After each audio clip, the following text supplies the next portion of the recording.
예, 어젯밤 오늘 새벽 제주도를 강타한 태풍 솔릭, 이 시각 현재 서해안을 따라서 서서히 북상하고 있습니다. 네, 시속 8km로 진행 속도가 조금 빨라진 채 북북 서진하고 있는데요. 태풍이 당초 예상보다 동쪽으로 강하게 방향을 틀면서 수도권은 비껴갈 것으로 예보되고 있습니다. 현재 태풍의 정확한 이동 경로와 전망 자세히 분석해 보겠습니다. 김진두 YTN 과학재난팀장 나오셨습니다. 네. 안녕하세요. 지금 앞서서도 제가 계속해서 조금 태풍의 상륙 지점을 놓고 오락가락하는 그런 상황 아니겠습니까? 그렇죠. 조금 전에 7시에 발표된 내용이 나왔다고요? 그렇습니다. 예. 방금 전에는 전북 고창 부근에 상륙하는 걸로 예. 지금 이야기가 됐었는데 뭐 그게 일부에서는 영광 얘기도 있었는데요. 예, 고창하고 영광 그 사이라고 보면 되는데 고창 예. 쪽이 조금 더 가까웠습니다. 그게 예, 오후 바뀌었습니다. 4시에 나온 정보였는데 네. 3시간 만에 한 번씩 태풍 정보가 수정이 됩니다. 예. 조금 전인 오후 7시에 이 예보가 바뀌었습니다. 예. 진로가 좀 수정이 되는데요. 점차 남쪽으로 처지다가 다시 약간 좀 북쪽으로 올라가는 상태였습니다. 원인은 태풍의 이동 속도가 빨라졌습니다. 예. 예. 전 시간에 시속 8km의 속도였는데 시속 22km의 속도로 많이 북동진하는 걸로 빨라졌군요. 바뀌었습니다. 예. 이게 새로 나온 정보인데요. 자, 내일 새벽에 어디에 상륙하느냐 이게 가장 중요한 건데. 네, 오늘 밤이죠. 자, 오늘 밤에 9시 넘어서는 목포에 가장 근접합니다. 예. 서해안에 바싹 붙어서 북진을 해서 어느 쪽으로 상륙하냐면 이전 시간 전북 고창이었는데 조금 더 올라갑니다. 그래서 전북 부안 쪽에 상륙할 것으로 보입니다. 부안과 군산의 사이 정도쯤이 될 것으로 보이는데 예. 2시에 새벽 부안에 가장 가깝고요.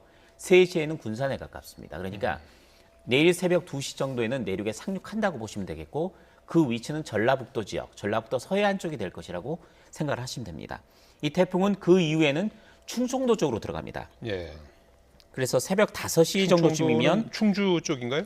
충주 쪽으로 향하는데 그 사이사이를 좀 시간대별로 좀 분석을 해봤습니다. 보시면 새벽 5시쯤에는 논산과 부여 근처까지 올라가고요. 예. 6시에는 대전 근처를 지나가게 됩니다. 그리고 8시쯤에는 증평 쪽, 그리고 오전 9시쯤에는 충주 쪽을 향하는 걸로 그렇게 지금 돼 있습니다. 예. 그 이후에는 강원도 쪽으로 진출하게 되는데 내일 오후 1시 정도쯤이면 강릉 북쪽 해안으로 빠져나갈 것으로 예상이 되고 있습니다. 예. 속도가 좀 빨라졌기 때문에 네. 위치도 상륙하는 위치도 좀 달라지고 또 빠져나간 시점도 좀 달라지는 형태가 됐습니다. 빨라졌군요. 그러니까 이제 태풍의 위력이 내륙으로 올수록 그 위력이 점차 줄면서 속도가 점점 빨라지는 거라고 볼 수 있겠군요. 그렇습니다. 이전까지는 제주도를 지나면서 굉장히 오랜 시간이 걸렸거든요. 그만큼 피해를 많이 줬는데 방향을 동쪽으로 틀면서 시간이 굉장히 오래 걸렸습니다. 그만큼 진로를 바꾸면서 이동 속도가 굉장히 느려진 것으로 봐야 됩니다. 이후에는 진로를 정하고 나니까 속도가 굉장히 빠른 속도로 이동을 하면서 내륙으로 향해 오는 것으로 그렇게 보여집니다. 예. 자, 이 당초 예상보다 당초에는 이제 수도권 쪽으로 이렇게 태안반도를 거쳐서 수도권으로 올라오는 걸로 그렇습니다. 했다가 이제 조금 내려간 거 아니겠습니까? 그렇죠. 그렇게 되면은 수도권의 태풍 피해 영향은 어느 정도 수준으로 예상할 수 있겠습니까? 어제 예상했던 것보다는 상황은 좀 좋아진 건 맞습니다. 예. 어제 같은 경우에는 서울을 통과하는 걸로 돼 있다가 어제 오후 늦게나 밤쯤에는 경기 남부를 통과하는 걸로 돼 있었고요. 예. 오늘 오전부터는 이게 이제 다시 충청 지방을 충주 지역을 통과하는 걸로 그렇게 바뀐 상태였습니다. 예. 그만큼 태풍의 중심이 전라북도 쪽에서 충청도 쪽을 통해서 강원도 쪽으로 빠져나간다면 수도권을 통과하는 것보다는 서울 지역에서 받게 되는 피해는 훨씬 덜한 건 맞습니다. 예. 하지만 태풍 중심이 충청권이라고 해도 위험 반원 안에, 그러니까 그 초속 15m 정도의 강한 바람이 부는 범위 내에 수도권이 들어 있습니다. 예. 그러니까 어제보다 상황은 조금 호전됐으나 예. 피해를 완전히 면했다라고 보기는 상당히 어렵고 예. 어쨌든 태풍이 내륙에 상륙하면서 내륙을 관통하는 동안에는 수도권, 경북 지방까지도 피해가 나타날 가능성이 높다. 대비를 해야 된다라고 생각을 하시면 됩니다. 예. 역시 뭐 수도권도 긴장의 끈을 늦춰서는 안 될 것 같습니다. 맞습니다. 이렇게 변경된 예상 경로에 따라서 그럼 지금 현재 가장 타격이 좀 예상되는 지역은 어디라고 볼 수 있을까요? 아무래도 지금은 전남, 전북입니다. 예. 전남 지역은 전북에 상륙하더라도 바로 위험 반원 안에 들게 되고요.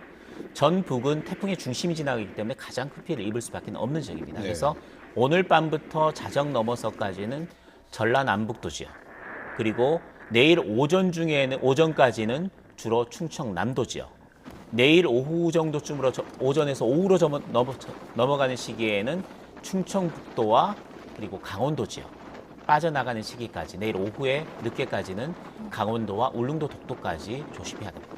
예. 네.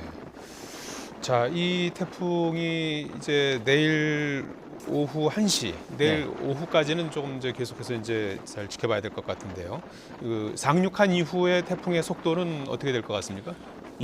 초속 시속 22km의 속도로 지금 해상을 이동을 예. 하고 있는데 상륙한 뒤에도 20km 이상의 속도로 이동을 할 것으로 예상이 되고 있습니다. 예. 아주 빨라지지는 않는데 왜냐하면 이 태풍의 위력이 강하기 때문에 강한 위력을 가진 상태에서 그 내륙에 상륙을 하게 되면 에너지를 계속해서 지상에 쏟으면서 이동을 하게 됩니다. 상륙 시점에 그 태풍 중심의 그 저 바람의 속도는 어느 정도로 봐야 되는 거죠? 지금이 초속 35m의 바람이 예. 불고 있습니다. 예. 강한 중형급 태풍의 위력을 유지를 하고 있는데 상륙할 때쯤이 되면은 약간 풍속이 낮아집니다. 초속 32m. 예. 그래서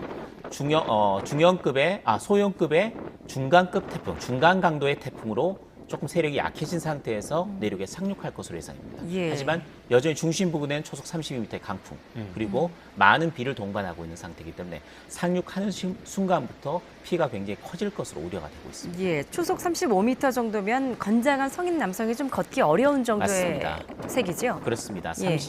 초속 35m 정도면 나무 건물 같은 경우는 부서질 가능성도 상당히 높고요. 네. 성인 남자도 제대로 걷기가 힘든 정도의 위력입니다. 예. 예. 제주에서는 초속 62m의 풍속이 관측됐다고 하는데요. 이 태풍의 중심 속도는 40m였는데 이렇게 저 순간 최대 풍속이 높게 나타날 수도 있는 거군요. 그 육지에 상륙했을 때도 비슷한 상황이 벌어질 수 있는 건가요? 충분히 가능합니다. 예. 왜냐하면 지형적인 효과가 가세했기 때문입니다.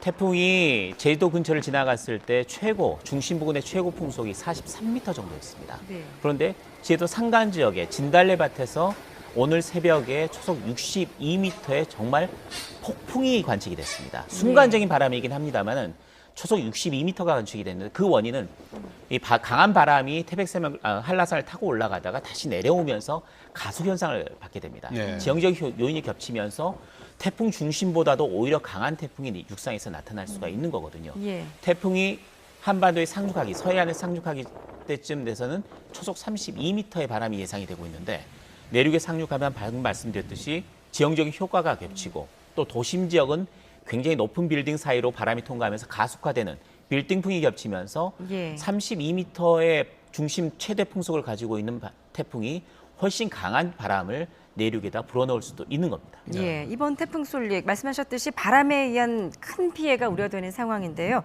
좀 어떤 피해들이 예상되고 또 어떻게 대비를 해야 될까요? 우선은 태풍이 해안가에 상륙할 때 지금 만조 시간이 겹칠 가능성이 상당히 높습니다. 전남, 호남, 서해안 쪽으로는 해일 피해를 대비해야 됩니다. 바람이 굉장히 강하고 이 태풍이 지금 해상을 지나가면서 해상에는 물결이 최고 8m에서 10m까지 네. 불고 있습니다. 높아지고 있는 상태입니다. 이게 굉장히 강한 바람을 계속해서 그 내륙으로 불어넣는다면 만조 시각이 겹칠 때는 저지대 침수 그리고 해일 피해가 우려가 되는 상황입니다. 상륙한 뒤에는 바람과 역시 폭우를 대비해야 됩니다. 이번 태풍은 바람 태풍이라고 부르기가 어렵습니다. 네. 바람뿐만 아니라 제주도 지역에는 초속 62m의 폭풍과 동시에 상가한 지역엔 1000mm가 넘는 비가 내렸습니다. 어제부터 오늘까지 제주도에 태풍 영향이 미치는 동안. 그러니까 이번 태풍은 비와 바람을 동시에 가진 무서운 태풍이다. 네. 따라서 상륙할 경우에는 강한 바람과 동시에 상간 지역, 뭔가 지형적인 효과가 겹치는 지역에서는 굉장히 많은 폭우 피해도 대비를 해야 됩니다. 이럴 예. 경우에는 산사태가 발생할 가능성이 상당히 높습니다. 그렇군요. 자, 지금 뭐 걱정스러운 것은 이제 밤에 상륙하기 때문에 그렇습니다. 해당 지역에 계시는 분들은 오늘 밤 뭐 뜬 눈으로 지새울 것 같은데 말이죠. 뭐 어떻게 해야 되는 겁니까? 밤에 이렇게 좀 태풍이 상륙하고 여러 가지 이제 피해가 우려되는 상황인데 말이죠. 이 밤 사이에 상륙하는 태풍이 가장 무서운 태풍입니다. 우선 어두운 상태이기 때문에 제대로 된 대처가 힘듭니다. 그렇습니다. 이럴 때 예. 가장 중요한 게 재난 정보들, 이 어느 지역에 어떤 피해가 발생할 것이라는 게 진로에 따라서 예상이 되기 때문에 예.